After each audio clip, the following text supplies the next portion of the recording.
नमस्कार, मी रुशाली यादव सारंग। या बुलेटिनमध्ये आपण टॉप 9 घडामोडींचा आढावा घेणार आहोत। सुरुवातीला एका महिला डॉक्टरने आत्महत्या केली आणि पोलिसावर आरोप आहे। पाहूयात त्या संदर्भातल्या टॉप 9 बातम्या। साताऱ्यामधल्या फलटण उपजिल्हा रुग्णालयामधील महिला डॉक्टरची आत्महत्या। हातावरील सुसाईड नोटमध्ये पीएसआय गोपाल बदनेनं 4 वेळा अत्याचार केल्याचा आरोप, तर घरमालक प्रशांत बनकरनं मानसिक त्रास दिल्याचा उल्लेख।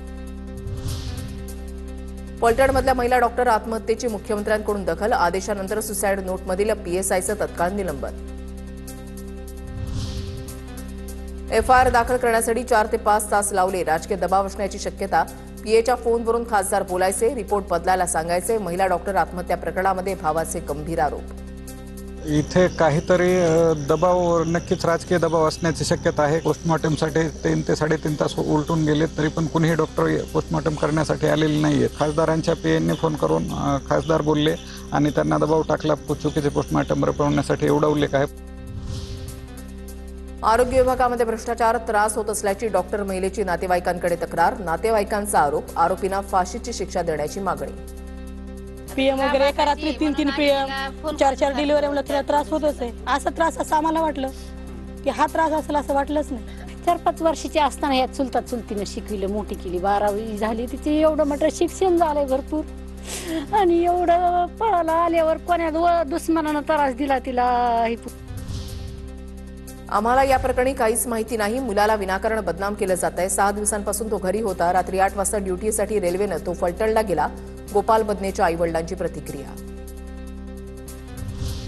राज्य महिला आयोगाकडून फलटणमधील महिला डॉक्टरच्या आत्महत्या प्रकरणाची दखल, संबंधितांवर कठोर कारवाई करण्याच्या सूचना। महिला डॉक्टर आत्महत्या प्रकरणामध्ये फडणवीस न्याय देतील। फलटणमधील आत्महत्या प्रकरणावरून पंकजा मुंडेंची प्रतिक्रिया, संबंधित प्रकरणाची चौकशी केली जाईल। पंकजा मुंडेंची प्रतिक्रिया। फलटणमधील घटना दुर्दैवी, कुठल्याही क्षणी आरोपी अटकेत असतील। एक आरोपी साताऱ्याबाहेर, त्याला पकडण्यासाठी टीम रवाना। चित्रा वाघ यांची माहिती। एफआयआर नोंदवण्याची प्रक्रिया सुरू झालेली आहे। एवढंच नाही, जे आरोपी आहेत त्यांना सुद्धा पकडण्याची प्रक्रिया सुरू झाली आहे। एक आरोपी साताऱ्याच्या बाहेर आहे, त्याला पकडण्यासाठी पोलिसांची टीम त्या ठिकाणी गेलेली आहे। डॉक्टर महिलेला आत्महत्या करण्याची वेळ का येते? रक्षक अधिकारी भक्षक होत असतील तर दाद कुणाकडे मागायची? प्रकरणाची एसआयटी चौकशी झाली पाहिजे। सुषमा अंधारेंचा हल्लाबोल।